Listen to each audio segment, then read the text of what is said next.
You've had Wendy's nugs dipped in sauce, but have you had them covered in sauce? Wendy's new saucy nugs take the crispy and spicy nugs you love and turn them up to 11. Choose between flavors like buffalo or honey barbecue, garlic parm, or if you're a real heat seeker out there, you can try spicy ghost pepper, only on Wendy's signature spicy nugs. Listen, I'm going to dare you to do it. I dare you. That's 7 delicious ways to try the nugs that you already love. Pick a flavor, grab some extra napkins, and then grab a few more napkins and prepare to nug like you've never nugged before. For a whole new way to nug, it's got to be Wendy's at participating U.S. Wendy's.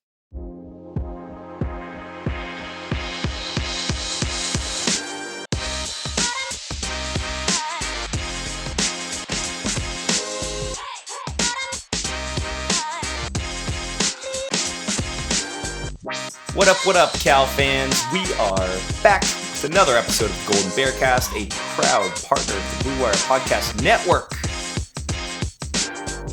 My name is Andy. Alongside me is Rob, the positives for dramatic effect, and also to acknowledge the fact that Syracuse was a gigantic letdown.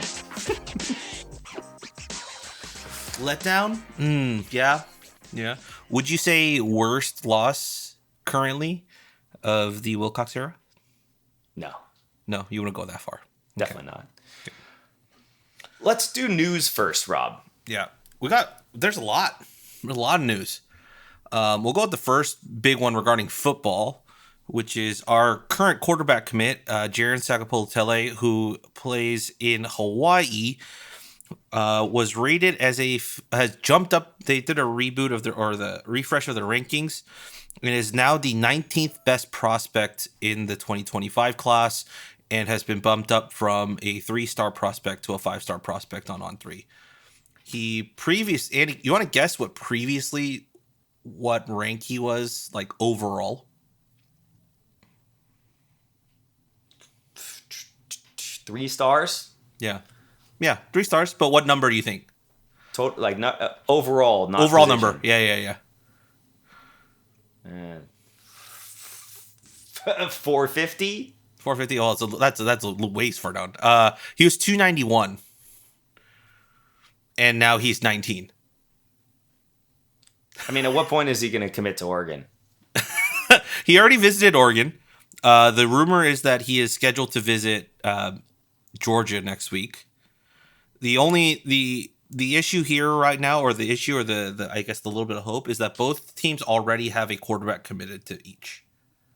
So if he were to go to any of those, he would be the second quarterback. And also knowing that all those blue blood type programs are going to recruit quarterbacks in every single year at an elite level. So, next year, like, Oregon's going to be open. That job's going to be open. But you're going to have to battle with the transfer guys they bring in on top of him, and they have Achilles Smith Jr.'s kid too, or Achilles Smith's kid. So legacy there, and then of course Georgia, and they have Jaden Rashada at Georgia. So you're gonna have to battle with Jaden Rashada. So fingers crossed. How early were we on this guy? We were on him early. Like his top 3 when he committed was us, Oregon State, and I believe it was Boise State. That's pretty early. And then he just erupted. He was amazing apparently at Elite 11s, and then his stock just skyrocketed. So that's where we are regarding our top recruit. He would be the first 5-star recruit that under Justin Wilcox. So let's hope. One can only hope for the next few weeks, and then we'll find out. At what point do we find out? I mean, if he's going to decommit, he probably will at some point, like in the next couple weeks. I don't think he would delay that decision until signing day. But if he doesn't, then I think as long as he doesn't remove his commitment post, like on his social medias, I think we're in a good spot. And then it's no longer locked in by this like financial aid agreement, is it? Or I think it still is. I think that doesn't kick in until next year.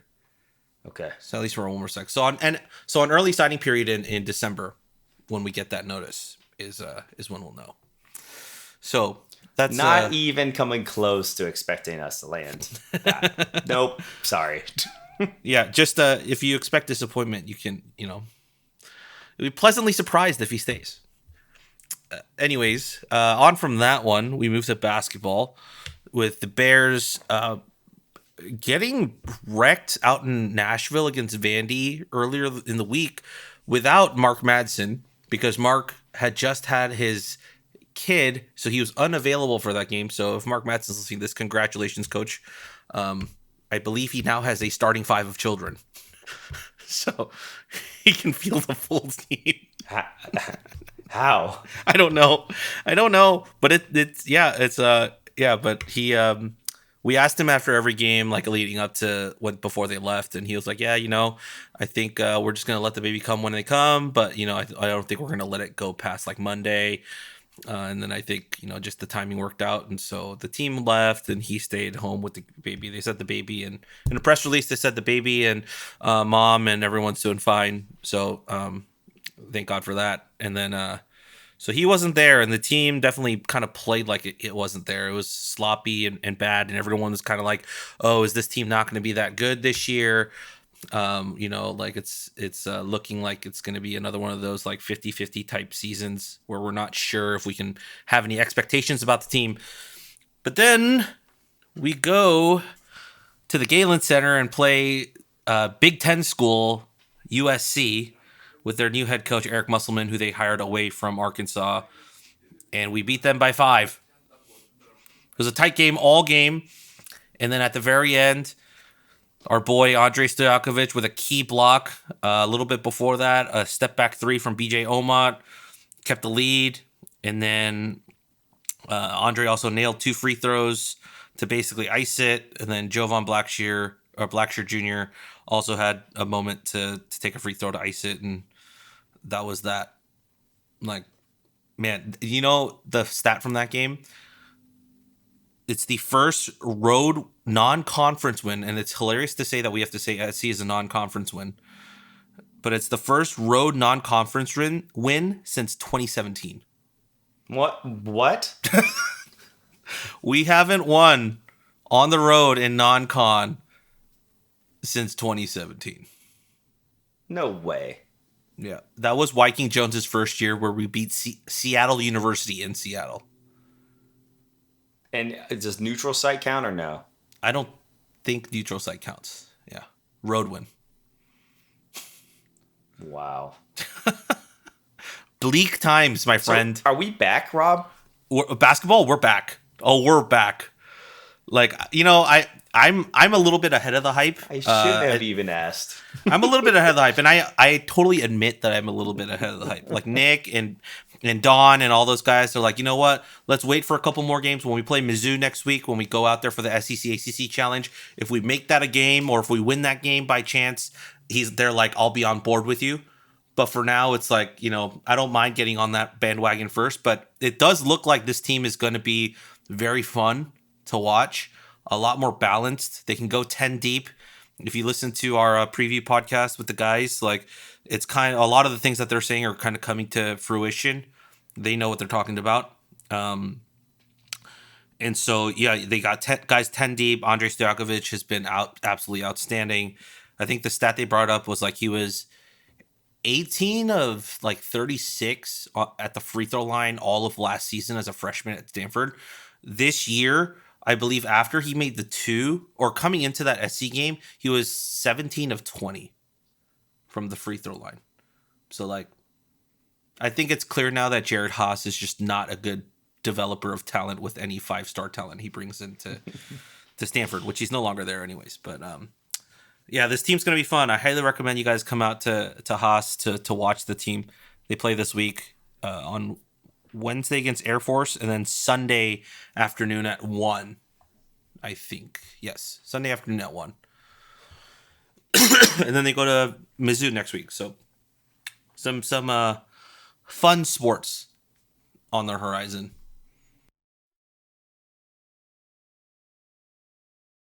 So what is amazing about what you just said is that Cal is going to go to the ACC, and instead of competing in football, we will go to the ACC in basketball and be competitive in basketball. In arguably the best basketball conference in the country.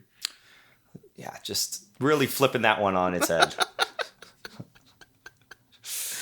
Oh my goodness. Look, like my hot take was like we go to all of the North Carolina schools, and I was like, we're gonna come out of that with at least 2 wins.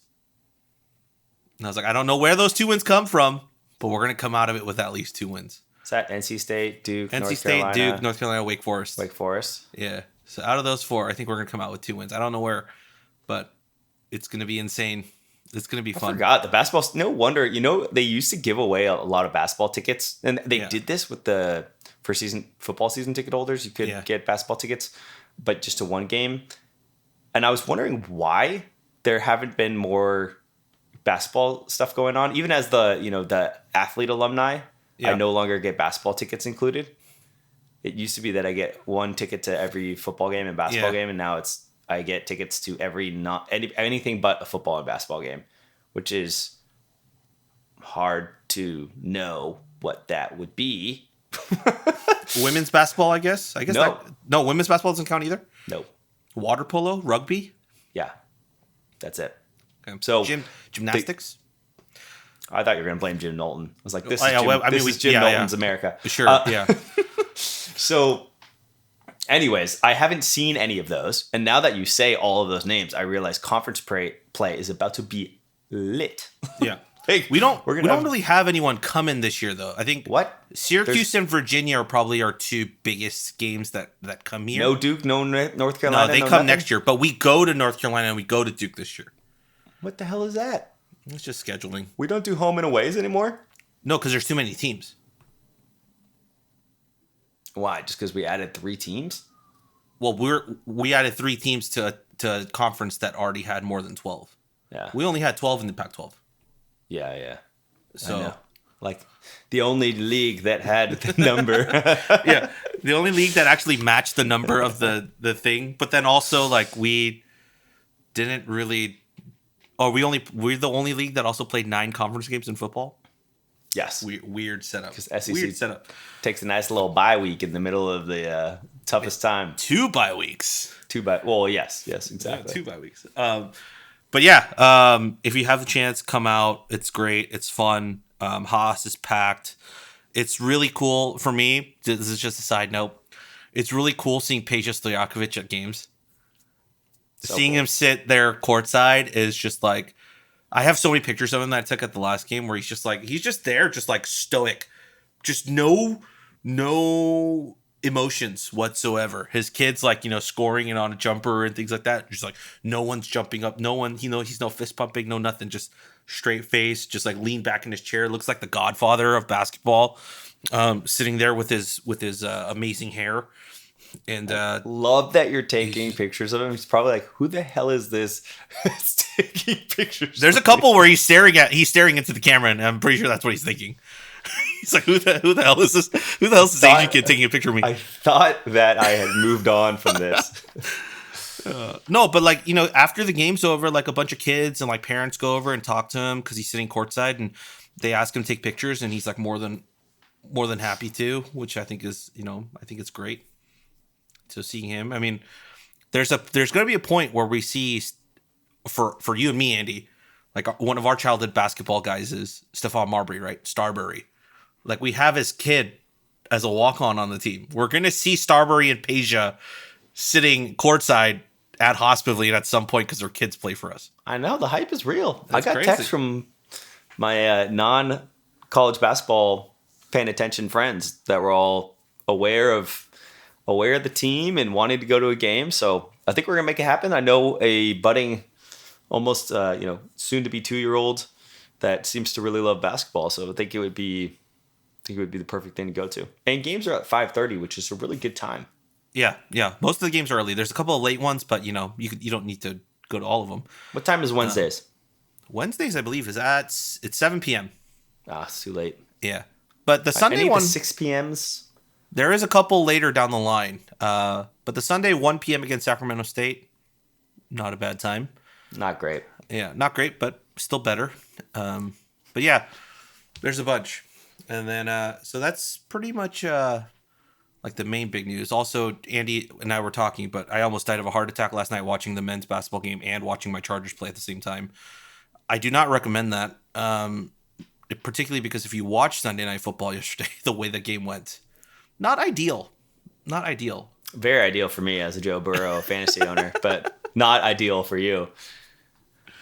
I mean, what's been so funny to wrap up this opening segment with the Niners is seeing how much everyone is spiraling, and hearing the radio today was depressing. It's so funny. I mean, everyone's calling in. I'll give you an example of a radio call. Okay, let's call it. KMBR is kind of dead. I don't know if you've been following any of that news. Yeah. And they're moving out and all that. Yeah. So KMBR's like been mismanaged to death. So then 95.7 The Game is where I spend most of my time now. Mm-hmm. And I will say, I think the callers on KMBR are a smidge like less intelligent. Am I allowed to say that? This is bad. So. I always thought there was a world we might go to KMBR with a little Cal segment that lasted for a couple hours. All right. So there's dream's still alive. I think the dream's just been killed. So here's your average caller. Hello. long time listener, first time caller. I wanted to say that when I watch the game from my couch, I'm calling the plays that the Niners are going to run. And therefore, that means that Kyle Shanahan no longer has any innovation in his offense, and we need to make a change. Thanks for taking my call, right? That's the take. And I sit there, and I'm like, is this what I do? Is this what we do in the podcast, Rob? You have existential crisis listening to Niners radio? Yeah, exactly. I was like, is this what we do? Is this what the Bearcast is? We go, hey, have you guys tried running it to the outside instead of the inside? And they're probably like, you idiots have no idea what you're talking about. And that's me. That's me to the fans that are calling. I was like, oh, you from the couch. You're the one that wants to be offensive coordinator. You sitting there on the couch. I was like, of course you know what we're going to run. You watch our football team all the time. The other football teams don't just sit around watching Niners tape 24/7. And we play to our strengths. You know this. You've watched. It's just ridiculous. It's absolutely ridiculous. But then I'm like, do I do the same thing? Yes. Probably. Yeah.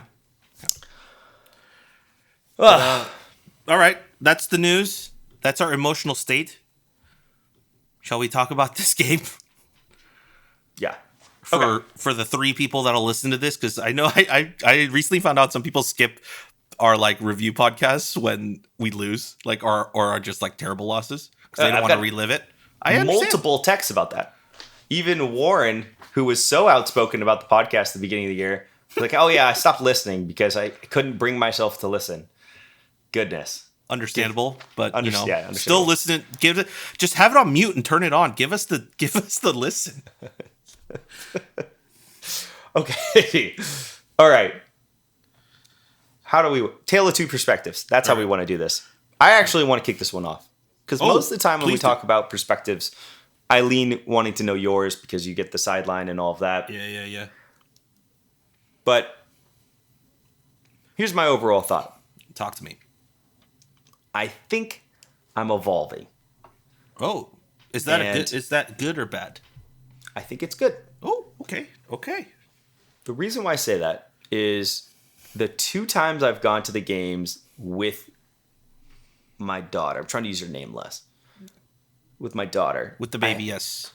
I have noticed that my ability to appreciate the environment and the experience over the product on the field is high. And makes sense. I don't find myself as invested as in the outcome of the game as I would if I was there on my own. Also makes sense.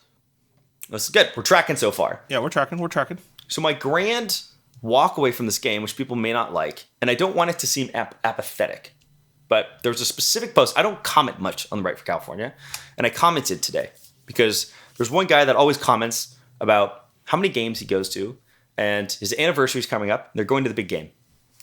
and they were going to go to the big game, and then they decided to postpone and go somewhere else, or skip the game and go somewhere else, and then he was going to cancel his season tickets.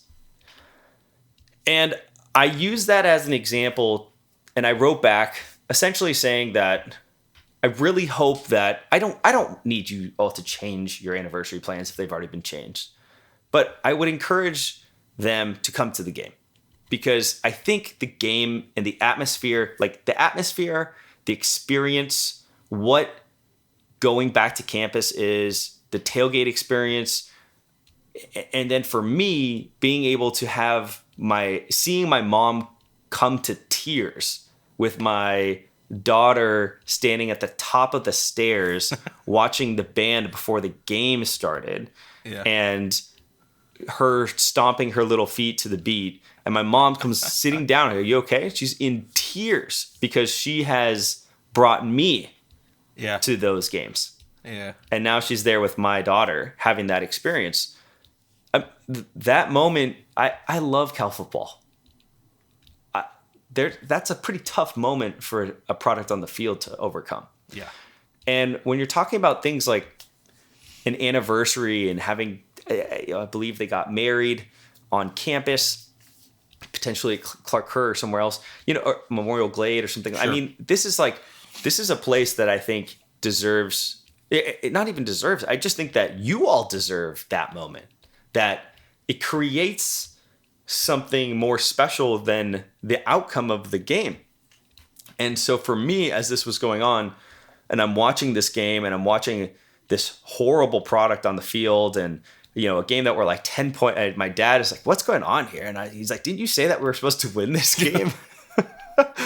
And I was like, yes, we were. And but as I'm sitting there now, 3 hours in, my daughter's sleeping on my chest, and we've moved over to a section with more sun in it because it was about 20 degrees difference. So cold. Temperature from shade to sun.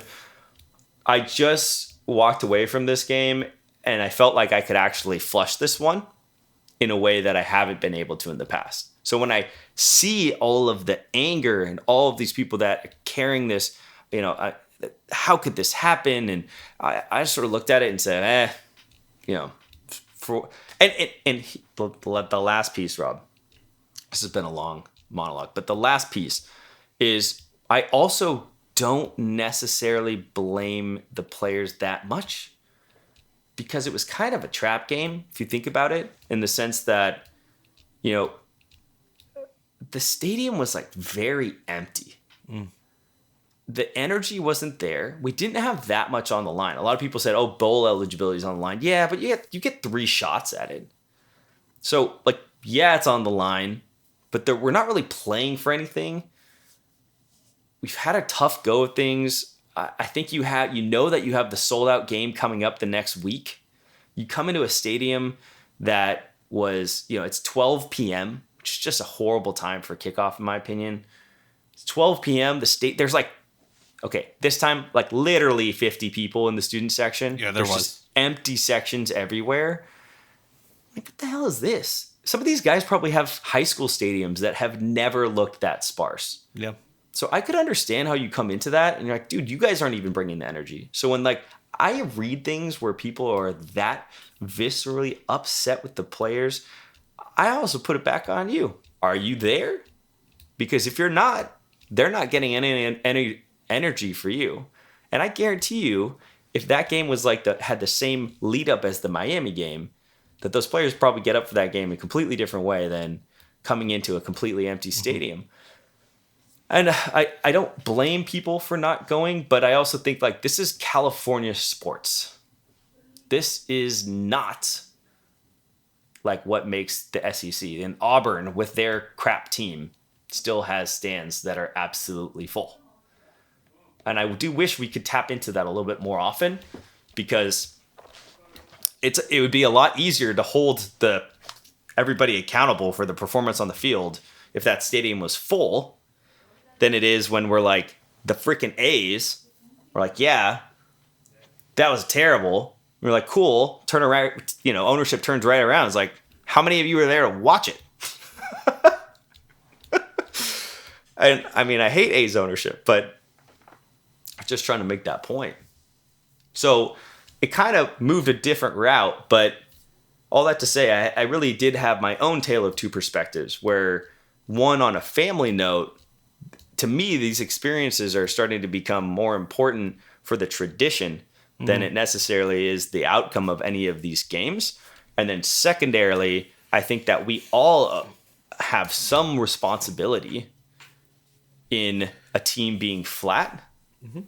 And it's not just on the coaches and on the players, but like it's every person that we say, hey, you want to come to the Cal game? And they're like, oh, sorry, like I got X, Y, or Z, or yeah, sure. And then they don't show up. You know what I mean? It's like we got to hold ourselves accountable to being fans that are there. So that's, Wilcox can point to it and say, hey, you got a full stadium right here. You have a full stadium. You're just going to let them down. You're just going to flush one game? Like, you're not going to do that. You have a full stadium you're wasting here. I don't know. What do you think? It's a fine line. Like that discussion is always like, is it the chicken or the egg, right? Like, do we need the product to come first, or do we need the fan support to come first? And it's always that everyone's going to have their own opinions on it. I don't think any fan base should be skewed in one direction, right? Like unapologetic support, I don't think is healthy, but apathetic support is also not healthy. I think you have to balance it and know at the times at which to use one or the other. And in collegiate athletics, we support an imperfect game. This is not the NFL with a salary cap, although it's starting to look like it might be. But regardless, like there's no safety net of finances or like parity that's there for the sport. And so we as fans have a direct influence into the prosperity of the team. Whether that ends up in results on the field is different. That's totally different because we're not the ones playing. But in terms of the image of the team, the program, the growth of that, we have a direct hand in. And so I've been thinking about this a lot too. And one of the things that's come to mind for me, and I think to what you were saying about family and all that, the whole realignment stuff that happened last year, in my opinion, should have jolted every single fan up, from top donors all the way to the one that makes a yearly pilgrimage to Memorial Stadium for the big game. Because this was a different context, but Big Cat on Part of My Take, I think a couple years ago, or was it last year? Anyways, he was talking about like his fandom with like the Chicago Bears. And he was like, we have a finite number of games for football. And that's, and he was talking about like just life happens, right? Like you just have a finite number of games. And putting aside the real morality of life and death, there was a situation where we almost lost this team for basically like in terms of competitiveness. And that almost happened to us last year. But like we got saved.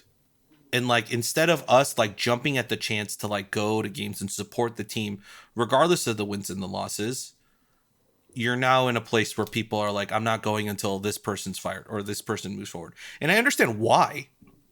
Because they have an expectation and a standard for the team and the university that they want that place to get to, and they feel like this is their only way to protest that. And I totally understand that. But I think in this current state right now, over the next 3 to 5 years, that needs to come secondary to try and getting this team into relevancy. And so, like, for me, like, we've talked about this. Like, Nick says, like, I've found some piece of zen, like, taking pictures on the field. And I'm like, yeah, I have, because I'm more focused on my end product, which isn't the win or loss, but it's the photography and the videos that come out of it. Like, I'm working on my craft in that regard. You, in the same way, you're more about the experience with your kid and making those lasting memories that you got from your parents, and you're trying to give to your kid, so that hopefully down the line that cycle repeats itself and does that again. But unless we invest now, the people that are able to, like your kid's kid might not get that chance with Cal football. It might be defunct by the time. I mean, the whole sport of football might be defunct by that time, but that's a different existential question we need to have. But like just within this team and realignment and, you know, seeing the Oregon State and Washington State and all the stuff that they're having to go through, like that's where we are. And if that's not a wake-up call, I don't know what is.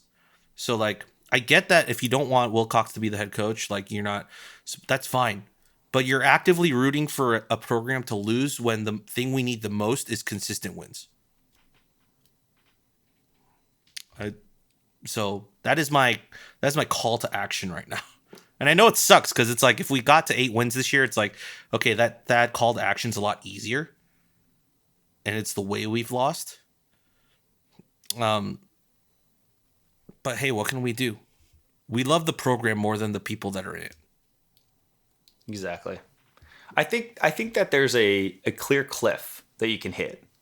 Mark Fox hit the cliff for me. You know, and then I was like, okay, this is, you know, just a true level of ineptness that I'm not going to support. But to be fair, even in his coaching era, the only year I didn't go is the year when we had 3 wins. Yeah, I mean, yeah. And so I do think there's a cliff.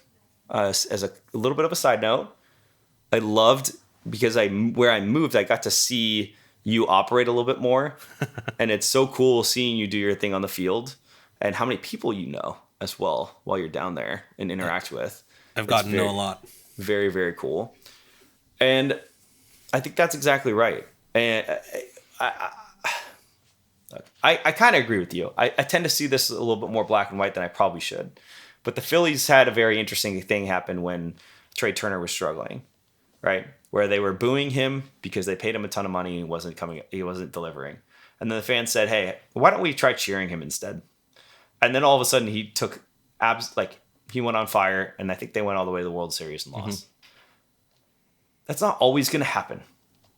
We don't always have to show up and cheer for something that, if we agree, it's fundamentally broken and you reach your breaking point with it. I do get it. But I think what I'm asking for is when we have an 8-4 season, you can't have those games when it's just such a sparse crowd against a Syracuse team where if you want it to accomplish 8-4, you got to be in the stands. Like you got to be out there supporting the team, and you got to be willing to be let down.